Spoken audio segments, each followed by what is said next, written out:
खेल और Chinese brand के बीच नाजुक बंधन। मंगलवार को भारतीय ओलंपिक एसोसिएशन (IOA) ने घोषणा किया कि देश के अगले महीने होने वाले टोक्यो गेम में बिना ब्रांड के कपड़े पहने खेलेंगे। IOA के आधिकारिक लॉन्च के एक दिन बाद ये निर्णय लिया गया था, जिसमें चाइना के चाइनीज जान लिनिंग ने कहा कि भारतीय एथलेटिक्स को एथलेटिक्स के लिए यात्रा और खेलने के लिए खेल के सामान के साथ खेल की पोशाक प्रदान करेंगे। IOA के प्रेसिडेंट नरेंद्र बात्रा और जनरल सेक्रेटरी राजीव मेहता ने एक संयुक्त होकर बयान में कहा कि देश के लोगों की भावनाओं को ध्यान में रखते हुए ये कदम उठाया गया है। चाइनीज ब्रांड के साथ किसी भारतीय खेल संस्था द्वारा अपने जुड़ाव को नीलामित करने का ये पहला उदाहरण नहीं था।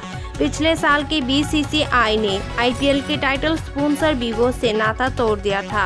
यह भारतीय सरकार द्वारा 2020 में किया गया करीब 100 चाइनीज ऐप्स पर प्रतिबंध लगाने की वजह से हुआ था। हालांकि वीवो ने इस साल IPL के स्पॉन्सर के रूप में अपनी वापसी दी।